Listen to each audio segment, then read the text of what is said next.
끝으로 요것 좀 살펴보도록 하겠습니다. 보안수사권 관련해서 드디어 이제 대서사시의 마무리 단계에 와 있는 거 아닌가라는 생각을 하게 되는데요. 어제 이제 김승원 법사위 간사가 형소법 개정 세부쟁점 논의 사항을 정리해서 위원들한테 배포를 했다고 합니다. 다른 거 다 떠나서 1번 검사들의 보안 수사권은 없는 것으로. 검사들의 이제 수사는 안 하는 거. 검사는 네. 더 이상 수사하지 않는다. 이제 이 원칙이 이제 관철되는 것 같고요.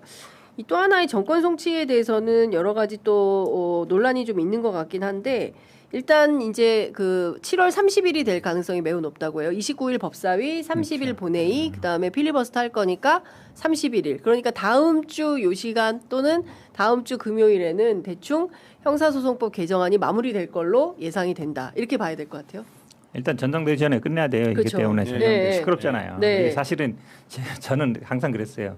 작년에 우리 공수처 중수청 나눌 때 그때 그냥 한번 해버렸으면 그러니까 이렇게 고생 그때 안 했었어야 하죠. 됐다. 그랬으면 이제 고생 안 하는 건데 지금 맞아요. 이제 핵심적인 게 이런 거죠. 그러면 이제 검사가 수사 안 하는데 경찰이 그럼 사건을 묻히거나 이번에 광주 사건처럼 이렇게 하면 어떻게 할 거야? 여기 관련이 되는 거잖아요. 그렇죠. 그러니까 그러다 보니까 이제 뭐 요구를 했다가 한 달 내에 안 하면 뭐 징계한다든지 교체한다든지 아니면은 뭐 또 중수청 얘기도 나오고 저도 네. 뭐 중수청 얘기도 했었어요. 그러니까 지금 검찰은 공수청, 중수청으로 나뉘는 거기 때문에 수사는 네. 중수청에서 하는 거거든요. 네. 수사에 대한 어떤 통제권 같은 거를 라든지 뭐 보안 수사나 이런 것들은 예를 들어서 중수청에서 하면 돼요.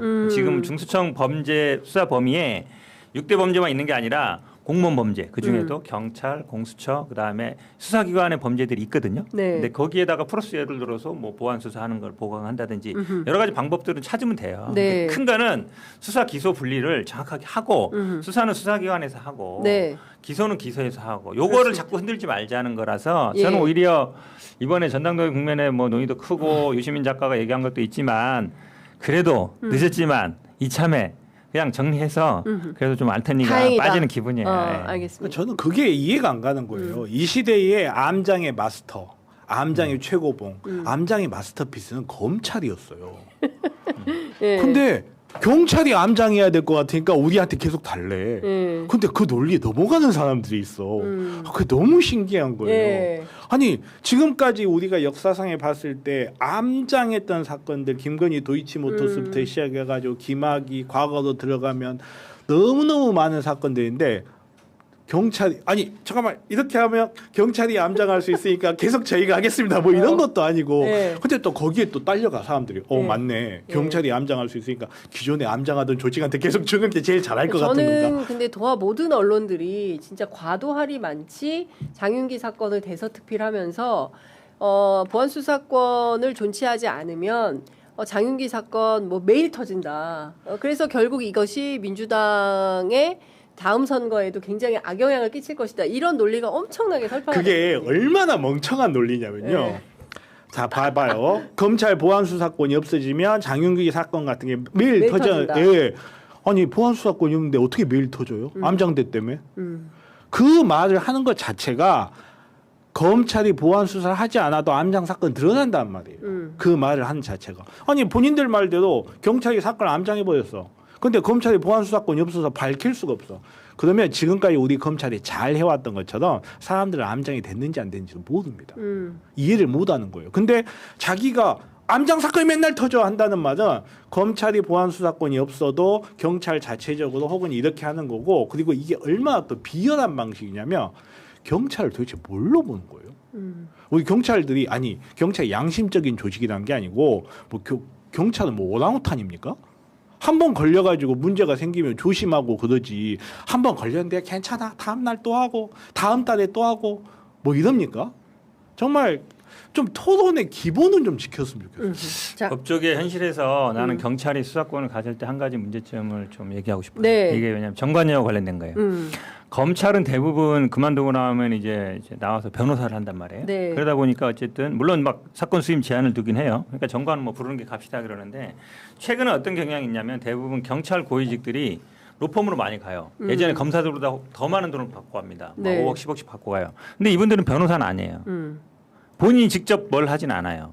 물론 예전에도 고위 뭐 검사 이런 분들은 본인 이름을 안 하고 후보 변호사 시키긴 했는데 그러다 보니까 사실은 약간 그거에 대한 부작용도 있어요. 사실 그러니까 경찰도 그 부분을 경계를 해야 돼요. 그러니까 정관예우라든지 경찰 출신들이 와서 변호를 하거나 이런 부분에 대해서 그러니까 이 지금까지 보면 검사들이 계속 이제 그 부분 그러니까 정관예우와 검사 출신 변호사들이 과 유착하고 이러면서 굉장히 문제가 많이 불거졌잖아요. 네. 경찰이 그 문제가 현실화될 수 있어요. 그런 부분에 대해서 경찰에서도 자체적으로 네. 어떤 내부 규정이라든지 그런 것들을 만들어야 돼요. 안 해외가 그러면 여러 가지 만들었는데 그걸 그렇죠. 부족하다라는 비판이 좀 그렇죠. 나오는 것 장, 같습니다. 장윤기 사건 같은 예. 경우에 사람들이 잘 모르는 게 지금 장윤기 사건의 언론에 나는 거의 모든 내용들을 경찰 특수수사대에서 지금 밝혀내고 있는 거예요. 근데 언론에는 뭐라고 나는지 알아요? 검경 수사 결과가 나와요. 네. 언론에는. 실제로는 검찰의 보안 수사 요구권 정도도 충분히 해결이 되는 사건이었어요. 네, 본질적으로. 그러니까요. 네. 맞습니다. 사실 네. 이런 사건들이 뭐 아까 얘기했지만 이 중수청 이제 10월달에 남긴단 말이에요. 중수청하고 이제 공수청을 잘 분리시키고 중수청의 역할을 강화시키면서 네. 수사는 어쨌든 핵심적인 건 이거예요. 수사는 수사기관에서 해라. 그리고 기소는 맞습니다. 여기서 하고 요거를 자꾸 왜냐하면 흔들면 안 돼요. 흔들면 안 돼요. 네. 왜냐하면 이 네. 검찰 수사권을 없애는 게 벌써 20년이에요. 우리가 그렇습니다. 당장 20년 하기 네. 때문에 20년을 다시 또 뒤로 돌리지 말고 안 돼요. 나눈 건 나눠. 그 니들 저기 수사기관 여러 개 있는데 거기서 잘 견제해봐. 그렇지. 그리고 경찰만 혼자 하는 게 아니에요. 공수처도 있고 중수청도 있고 네. 수사에 여러 개 있기 네. 때문에 거기서 견제하면서 하면은 충분히 네. 할 수 있어요. 예. 아유 길었습니다. 정말 길었고 저는 사실 참여연대에서 오랫동안 일을 했는데 20년. 한 30년 만에 30년. 우리가 검찰 네, 개혁을 드디어. 한 세대 만에 그러니까. 검찰 개혁의 종지부를 찍게 되는 상황이 됐다. 근데 저는 여기서 안 끝난다고 봅니다. 안 끝나요. 그 국정원이 때만 되면 대공수사권 다시 달라고 그렇죠. 요구하는 것처럼 네. 맞아요. 검사들도 때만 되면 네. 또 이야기할 거예요. 이런 네. 사건 나왔는데 검사가 수사권 없어서 이랬다. 수사권 부활해 달라. 계속 이야기합니다. 그렇기 맞아요. 때문에 저희 취재 편의점 같은 대한 언론들이 눈 부릅뜨고 똑바로 감시해서 다시 또 퇴행하지 않도록 언론이 큰 기능과 역할을 해야 되지 않을까 생각합니다. 자, 제가 요것만 댓글창에 하도 많아서 이 얘기는 해야 될 것 같아요. 최영중 사건, 청주시의원, 네. 네, 네, 아동 그것도 성매매 중요한 사건이에요. 굉장히 심각한 굉장히 중요한 사건입니다. 사건이에요. KBS가 단독 보도를 했는데요. 임기 16일치 월급을 받아갔어요. 그 사람. 야 알뜰한 알뜰하시네요. 사람이에요. 알뜰해요. 예, 최영중은 알뜰하다. 이렇게 살아야 잘 삽니다. 230만 원. 230만 원 16일치. 16일치. 일시로 계산했나 보다. 그러니까 하루치 예, 시의원 급여가 많이 올랐네요. 옛날하고 달라요. 시의원 아. 요새 시의원만 해도 충분해요. 어. 옛날에는 시의원 하면 안 돼서 겸직이 가능했는데 겸직을 못하게 하면서 급여 현실화를 했습니다. 그럼 안 되겠다. 도전하세요.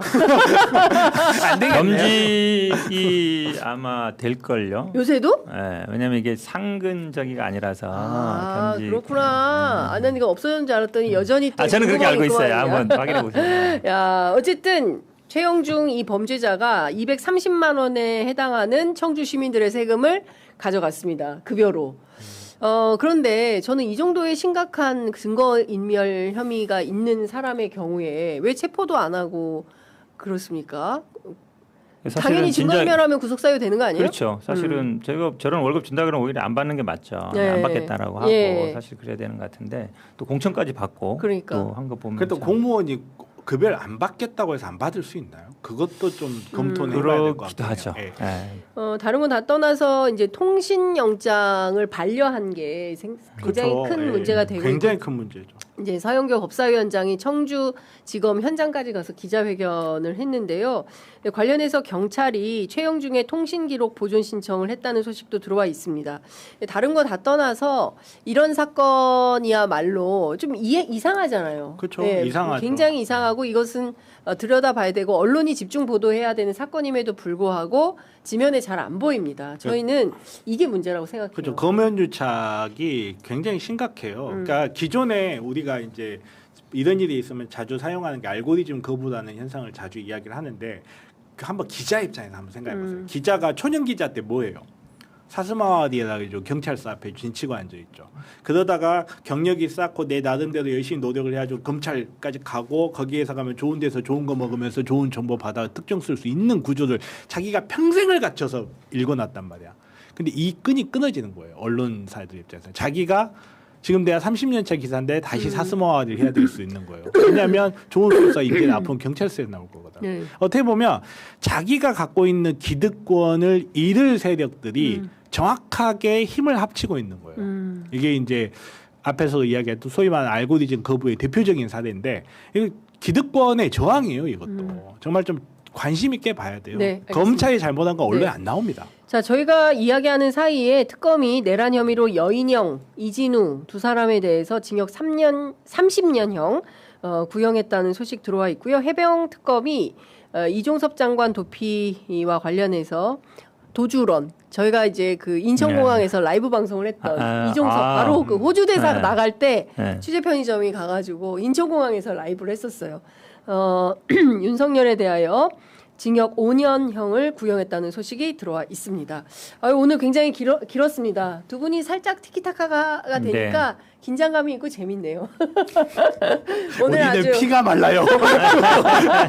진행자는 재밌었습니다. 네. 두 분 말씀 정말 잘 들었습니다. 고맙습니다. 그리고 현근택 변호사님 생신 축하드립니다. 아유, 생일 축하드립니다. 네, 고맙습니다. 두 분 말씀 잘 들었습니다. 예. 감사합니다.